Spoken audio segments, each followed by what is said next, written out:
South এশিয়ার highest tower বা largest tower যেটাই বলেন সেটা হচ্ছে লোটাস টাওয়ার। তো আজকে আমরা আছি লোটাস টাওয়ারে। তো আজকে আমরা লোটাস টাওয়ারটা ঘুরবো আর লোটাস টাওয়ারের ভিতরে কি আছে না আছে সবই আপনাদেরকে দেখানোর চেষ্টা করব। তো যারাই ভিডিওটি দেখতে চান তারা অবশ্যই আমাদের সাথে থেকে পুরো ভিডিওটা দেখে নেবেন। আর ভিডিওটার কোনো অংশ যদি একটুও ভালো লেগে যায় তাহলে অবশ্যই লাইক দিয়ে সাবস্ক্রাইব করে দিবেন আর আমাদের পাশে থেকে পুরো ভিডিওটা দেখে নেবেন। আর আমরা আশা করছি আপনারা আমাদের সাথে থেকেই পুরো ভিডিওটা দেখবেন আর এনজয় করবেন। হ্যালো গাইস, আসসালামু আলাইকুম, সবাই কেমন আছেন? তো গত ভিডিওতে আপনাদেরকে দেখিয়েছিলাম আমরা লোটাস টাওয়ারে এসেছি, বাট কন্টিনিউ করতে পারিনি কারণ ভিডিওটা অনেক বড় হয়ে যাবে। তাই তো আজকে আমি এখান থেকে আমার ভিডিওটি শুরু করলাম। তো লোটাস টাওয়ারে ভিডিও করতে করতে হঠাৎ দেখি আদিয়ান আর আমার হাজব্যান্ড নাই। তো ভাবলাম ওরা কোথায়, পরে দেখি যে ওরা রাস্তার উল্টো পাশে গিয়েছে খাবার অর্ডার দিতে। কারণ যেহেতু সারাদিন চিড়িয়াখানা আর সিটি ট্যুর দিতে দিতে সময় চলে গিয়েছিল, তো কিছুই খাওয়া দাওয়া করে নেই। তাই আদিয়ানের খুব ক্ষুধা লেগেছিল, তাই আমরা এই দোকানটাতে বসে ফ্রাইড রাইস অর্ডার দিয়ে দিয়েছিলাম। দোকানটা ঠিক লোটাস টাওয়ারের একদম উল্টা পাশে। তো মাত্র 5,000 টাকায় আমরা এই লোটাস টাওয়ারের ট্যুরটা দিয়ে দিলাম। লোটাস টাওয়ারে আসার উদ্দেশ্যই একটা, সেটা আমার হাজবেন্ডের নাম লোটাস। তো কিভাবে এই লোটাস টাওয়ারটা ঘোরা বাদ দিই বলুন? পার পারসন $20 জেনেও আমি লোটাস টাওয়ারে ঘুরতে চলে আসছি। আর লোটাস টাওয়ারের ভিতরে কি কি আছে আপনাদের কাছে দেখাতে চলে আসছি। আর আমি নিজেও জানি না কি কি আছে, তাই আমিও দেখতে আসছি। তো আশা করছি আমার সাথেই থাকবেন আর পুরো ভিডিওটা দেখে নেবেন। তো এই তো লোটাস টাওয়ারের সামনে চলে আসছি। এখন টিকিট কাউন্টারের দিকে যাচ্ছিলাম। তো টিকিট কাউন্টারে টিকিট কাটার সময় একটা অবাক বিষয় খেয়াল করলাম, ওরা ফরেনারদের জন্য একটু বেশিই টাকা নেয় আর ওদের লোকালদের জন্য আবার অনেক কম। যেহেতু দেউলিয়া হয়ে গেছে দেশটা, হয়তো বা এই কারণে। তো আমাদের জন্য অ্যাডাল্টের জন্য $20 করে নিল আর আদিয়ানের জন্য $10। দেন আমরা টিকিটটা কিনে নিয়ে এখন ভিতরে ঢুকে যাচ্ছিলাম। তো ওইখানে সব স্ক্যান করেছে। আমরা এখন লিফটের দিকে চলে যাচ্ছিলাম। তো তেমন লাইন ছিল না, একটু অল্প লাইনই ছিল, প্রায় 5 মিনিটের মতো ওয়েট করেছিলাম। তো এই তো সবাই একে একে ঢুকে যাচ্ছিলাম। তো এইটা প্রায় 1150 ফিট উপরে। তো আসলে বুঝতে পারছেন যে কেন এটা সাউথ এশিয়ার সবচাইতে বড় টাওয়ার হয়েছে। তো এটা সাউথ এশিয়ার সবচাইতে বড় টাওয়ার আর প্রায় 29 ফ্লোরের মতো ছিল এখানে। তো আমরা এই তো লিফট থেকে নেমে এখন টাওয়ারটা উপভোগ করতে যাচ্ছি। তো আমার লাইফে এই প্রথম যে আমি কোনো টাওয়ারে উঠেছি বা একটা এশিয়া সাউথ এশিয়া সবচেয়ে হাইয়েস্ট একটা টাওয়ার এর মধ্যে আমি উঠতে পেরেছি বলে আমি খুবই ভাগ্যবান মনে করি। আর তার চাইতেও বড় ভাগ্যবান এই কারণে মনে করি যে উঠার সাথে সাথেই আমরা এশারের আজান শুনতে পেয়েছিলাম, যেটা শুনে এত ভালো লেগেছে যে টাওয়ার থেকে আজান আপনারাও খেয়াল করেন, একটু শুনতে পাবেন।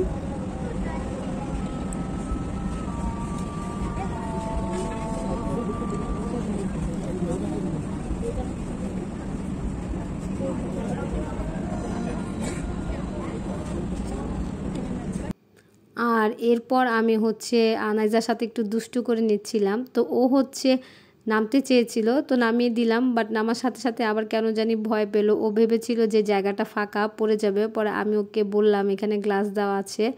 তো এরপরও আর দাঁড়ালো না, হয়তোবা ভয় পেয়েছে। আর উপর থেকে এত সুন্দর বাতাস ফিল হচ্ছিল আর উপর থেকে পুরো কলম্বো সিটিটা সুন্দর মতো দেখা যায়।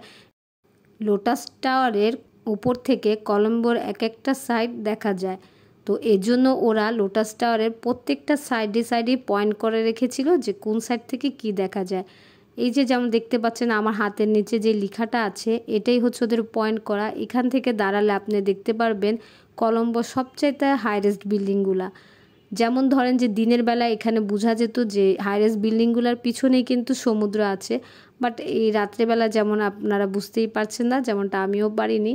তো এই তো এরকম যে ওরা ট্যুরিস্টদের সুবিধার্থে প্রত্যেকটা সাইডে পয়েন্ট করে রেখেছে যে কোনটা কোন সাইড। তো এর জন্য যাতে ট্যুরিস্টদের দেখতে বুঝতেও সুন্দর হয়। আর এখান থেকে পুরো কলম্বো শহরটাই আমার মনে হচ্ছে যে দেখা যাচ্ছে। তো এই তো আমরা এখানে কিছু ছবি তুলে নিচ্ছিলাম। আমরা এখন যে সাইডে দাঁড়িয়ে ছবি তুলছি, তো পাশে লেখা দেখতে পাচ্ছেন পোর্ট অফ কলম্বো, তার মানে এটা পোর্টের সাইড ওদের। আর এখন আমি পুরোটা টাওয়ার রাউন্ড দিব, তাই আপনাদেরকে দেখাচ্ছিলাম আপনাদের সুবিধার্থে। তো আমি স্টার্ট করেছি। বেশিক্ষণ লাগে না, প্রায় 4 থেকে 5 মিনিট। আবার আমি একটু ভিডিও করেছি তাই একটু দেরিও হয়েছিল। তো আদিয়ান বলেছিল যে এতক্ষণ, আমি বলেছি যে না, আমি তো আবার একটু ভিডিও করেছিলাম। তো এই তো আমি হচ্ছে শুরু করেছিলাম একটু মাঝখান থেকেই, তো এইখানে শেষ হয়েছে। এই তো আদিয়ান আর আমার হাজব্যান্ড হচ্ছে ওরা এখানেই বসেছিল। তো আমারটা দেখে আদিয়ান বলছিল যে এখন ও রাউন্ড দিবে, তো আমি বললাম দাও। তো এখন আমার হাজব্যান্ড আদিয়ান আর আনাইজাকে নিয়ে যাবে, পুরো ওরা একবার রাউন্ড দিবে। তো এই তো ছিল লোটাস টাওয়ারে। তো এইটাই হচ্ছে লোটাস টাওয়ার একদম সব মানে শেষের দিকটা। তো লোটাস টাওয়ারে কিন্তু স্কাই ডাইভিংও হয়, আরও কিছু অ্যাক্টিভিটিস হয় আমি জানি। তো এখন আমাদের টিকিটে ছিল না, কারণ এগুলোর জন্য আলাদা টিকিট কাটতে হয়। তো এই জন্য আমি আর খেয়াল করিনি। তবে আরও কিছু হচ্ছে আপনার অ্যাক্টিভিটিস আছে। আর লোটাস টাওয়ারটা হচ্ছে সাউথ এশিয়ার সবচাইতে বড় টাওয়ার। তো এটাতে আমি আসতে পেরে আমার খুবই ভালো লেগেছে যে আমার লাইফে হচ্ছে সাউথ এশিয়ার একটা বিগেস্ট টাওয়ারে হচ্ছে আমার উঠা হয়েছে। তো আমি খুবই এক্সাইটেড। আর এখানে ওনারা হচ্ছে আমার ফ্যান হয়ে গিয়েছিল। কিছুক্ষণ ওনাদের সাথে অনেক কথা বলেছিলাম, বাট ওনারা হচ্ছে ইংলিশও একটু কম বুঝে, আবার দেখা গেছে যে বাংলা তো বুঝে না, আর আমরা তো শ্রীলঙ্কার ভাষাই বুঝি না। তো একটু সমস্যা হচ্ছিল, বাট মানুষের সাথে কথা বলার ইচ্ছা থাকলে ইশারা ইঙ্গিত অনেক কিছু হয়ে যায়। তো এই তো আমরা হচ্ছে এখন একদম টাওয়ার শেষ করে নিচে চলে আসছিলাম। তো যতক্ষণ ছিলাম টাওয়ারটাতে খুব ভালো লেগেছিল, আমরা অনেকক্ষণ ছিলাম, বাট আপনাদের সুবিধার্থে অনেক কিছু কমিয়ে স্কিপ করে দিয়েছি। আর এই তো নিচে এসে হচ্ছে আমরা অবাক, আমরা হচ্ছে এখানে পিক্সেল ব্লুম যেই অ্যাক্টিভিটিটা, তো এটা দেখতে আসছিলাম। তো আসার পর ওনারা বললো একটু সময় লাগবে 5 মিনিট। তো ওনাদের পাশেই হচ্ছে এগুলা ছিল। তো আমি ভেবেছি কি এগুলাই মনে হয় দেখাবে, তো আমি এগুলাই ঘুরছিলাম ভালো করে। আর এই লোটাস টাওয়ার লেখা, আর আমার হাজব্যান্ডের হচ্ছে নিকনেম হচ্ছে লোটাস। তো আমি আসলে লোটাস টাওয়ারে আমার আসার উদ্দেশ্যই ছিল এই কারণেই, যেহেতু আমার হাজব্যান্ডের নামে টাওয়ারটা। তো আমি কেন আসবো না, অবশ্যই আসব। আর আসার পরে আমি কখন চিন্তাও করি না এটার ভিতরে এত কিছু মানে পাবো, কারণ আপনারা ওয়েট করেন, সামনে আরও সুন্দর সুন্দর জিনিস আছে। যেমনটা আমরা অবাক হয়েছি তেমনটা আপনারা হবেন। তো এই যে লোটাস উঠতেছিল আমার খুবই ভালো লাগছিল, আমি খুবই এক্সাইটেড ছিলাম এই টাইমগুলোতে। তো যেমন চেয়েছিলাম তেমন একটা ভিডিও হয়ে গেছে। তো এই তো আমাদের মানে সিরিয়ালটা চলে আসছে, আমাদেরকে বসতে বললো, আমরা এখানে বসে গেলাম। এটা হচ্ছে এশিয়া বা সাউথ এশিয়া যেটাই বলেন, এখানকার সবচাইতে বড় 3D আর্ট গ্যালারি। তো 3D আর্ট গ্যালারিতে বসে আমি যে এইরকম একটা হিস্ট্রি দেখতে পারবো, এটা ছিল আমার কল্পনারও বাইরে, কারণ এত সুন্দর ছিল 3D আর্ট গ্যালারিটা, তো আমি চিন্তাও করিনি। তো আসলে এখানে মূলত হচ্ছে শ্রীলঙ্কান হচ্ছে হিস্ট্রিটা আমাদেরকে দেখিয়েছে, যে শ্রীলঙ্কাটা কিভাবে বিল্ড হয়েছে, কোথা থেকে এসেছে। তো দেখতে এত ভাল লাগছিল যে really guys it's worth it. মানে আমরা যে পার পার্সন $20 দিয়ে লোটাস টাওয়ারে ঢুকেছি, তো এটা একদম উসুল হয়ে গিয়েছে, কারণ চিন্তাও করিনি যে লোটাস টাওয়ারের ভিতরে যে এরকম 3D আর্ট গ্যালারি থাকতে পারে, আমি চিন্তাও করি। যাই হোক, এখানে হচ্ছে 5টা ভাগ ছিল, যে 5টা ভাগের মধ্যে 5 রকমের জিনিস দেখানো হবে। তো 2টার মধ্যেই ছিল শ্রীলঙ্কান হিস্ট্রি আর ফেমাস জায়গাগুলা। তো আসলে guys it's really worth it, মানে আপনার টাকা একদম উসুল হয়ে যাবে। তো অনেকেই যারা $20 দেখে হয়তো বা ঢুকেন না, ভাবে যে একটা টাওয়ারে যে আর কি দেখবো, তারা অবশ্যই ভিতরে ঢুকবেন। খুবই সুন্দর সুন্দর জিনিস দেখানো হয়েছে আর একদম টাকা উসুল হয়ে যাবে। আমার কাছে তো অনেক ভালো লেগেছে। আর আদিয়ানরাও এই বয়সে পুরা শ্রীলঙ্কান হিস্ট্রিও জেনে গিয়েছে। আর যাদের সাথে বেবি থাকবে তারা তো মাস্ট হচ্ছে ঢুকার চেষ্টা করবেন, কারণ ওরা আরও বেশি মজা পাবে। যেমন এখন আমরা আরেকটা ভাগে চলে আসছি, ওগুলা শেষ করে। এইটা তো ছিল মারাত্মক, মানে এত সুন্দর, আমি নিজে বুঝতে পারছিলাম না যে আমার সাথে কি হচ্ছিল। আমাকে যে ইনস্ট্রাকশন দিয়েছে সে বললো এখানে যে দাঁড়ান আর একটু এরকম করেন। প্রথম তো আমি বুঝিই নাই যে কী হবে, দেন যখন ভিডিওটা দেখেছি আর পিছনে একটু ঘুরেছি, কারণ পিছনে ঘোরা যাচ্ছিল না, কারণ ভিডিওটা নষ্ট হবে। তো আমি দেখে খুবই অবাক হয়ে গিয়েছি। আর এটা ছিল হচ্ছে আরেকটা মানে রুম, পাশাপাশিই ছিল। তো এটাতে ছিল হচ্ছে আনাইজা ওদের প্লে টাইপ খেলনার মতো, যেটাতেই প্রেস করবেন ওটা হচ্ছে স্ক্রিনে হচ্ছে ওই এই মানে অ্যানিমেলগুলো চলে আসবে। যেমন যে আনাইজা হচ্ছে লায়নে পাড়া দিয়েছিল, লায়ন চলে আসছে। তো এখন প্যারোটে পাড়া দিয়ে রেখেছে, তো প্যারোট চলে আসছে এরকম। যখন হচ্ছে ডিয়ারে পাড়া দিবে তো ডিয়ার চলে আসবে, যখন টাচ হবে তখনই হচ্ছে এরকম হবে। আর প্রথম দিকে আদিয়ান তো এটা বুঝেই নেই যে আমাদের টাচ মানে আমরা যে পাড়া দিচ্ছি, এই কারণ হচ্ছে ও অনেকক্ষণ পর খেয়াল করেছে যে এরকম হয়। আর এই যে এটা হচ্ছে আরেকটা রুম, তো এইটাতে লাস্টে আসবো। এছাড়া এখানে আরেকটা লাইটিং টাইপেরও মানে শোয়ের মতো ছিল, বাট ওটা আমি আর ঢুকি নাই।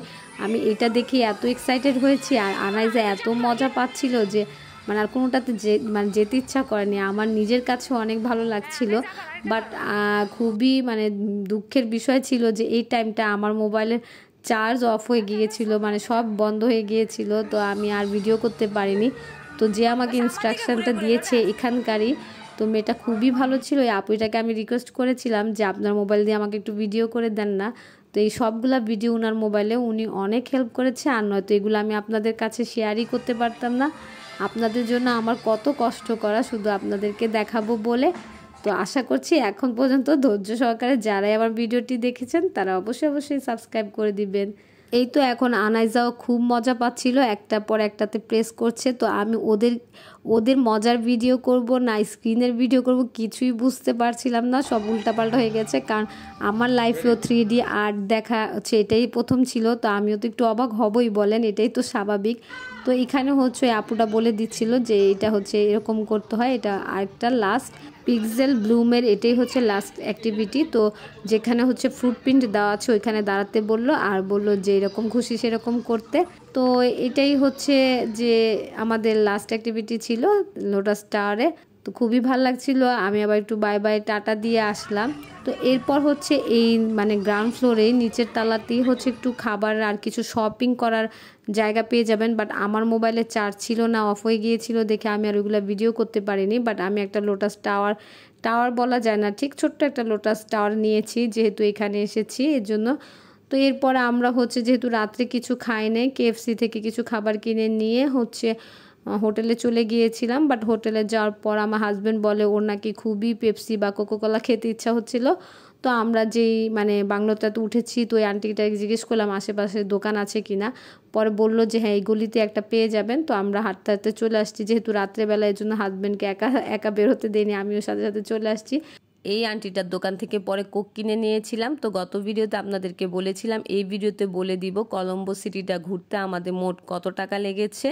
তো কলম্বো সিটিটা ঘুরতে আমাদের মোট 10,000 টাকা লেগেছে লোটাস টাওয়ারটা ছাড়া, কারণ ওইটা হচ্ছে ঢোকার জন্য আলাদা পেমেন্ট করতে হয়েছিল। আর এই তো আমরা এখন চলে যাচ্ছিলাম আবার বাংলোটাতে। তো এটাই হচ্ছে যে বিবরা বিলাটা, তো খুবই সুন্দর ছিল। তো এখন কত রাত্রে আমরা বের হয়েছি, প্রায় 11টার মতো বাজে তখন। তো এই যে বাংলোটা খুব সুন্দর ছিল, আপনাদেরকে তো আর দিনের ভিডিও দেখাতে পারিনি কারণ খুবই তাড়াহুড়ার মধ্যে আমরা শুধু আসছি আর গিয়েছি রাত থাকতে, আজকেও রাত থাকতে এসেছি। তো কালকে আমরা চলে যাব হচ্ছে মালদ্বীপস। তো আশা করছি আপনারা আমাকে যেরকম সাপোর্ট দিয়ে যাচ্ছেন অবশ্যই দিবেন, আর মালদ্বীপসের একটা ভিডিও বাদ দিবেন না। আর যারাই শ্রীলঙ্কার হচ্ছে সবগুলা ভিডিও দেখতে চাচ্ছেন তো আমার এই চ্যানেলে পেয়ে যাবেন। আশা করছি আপনারা অবশ্যই সাবস্ক্রাইব করে দিবেন। তো এই তো আমরা হচ্ছে রুমে ঢুকে যাচ্ছিলাম। তো আজকে এই বাংলো যে মালিক ওনার হয়তো কোনো গেস্ট আসছে, দেখলাম বাইরে আরও 2-3 জন মহিলা ছিল।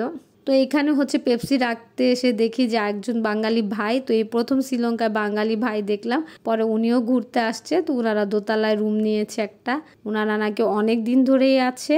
তো ওনাদের সাথে একটু কথা টথা বলে নিলাম। তো আজকে এই ভিডিওটা আসলে এই পর্যন্তই। আমাদের হচ্ছে শ্রীলঙ্কা ঘোরার শেষ, আর লোটাস টাওয়ারটা ঘুরে খুবই মজা পেয়েছি, কারণ আমি চিন্তাও করিনি লোটাস টাওয়ারের ভিতর এত কিছু আছে। তো আপনাদেরকে দেখাতে পেরে ভালো লেগেছে। আল্লাহ হাফেজ।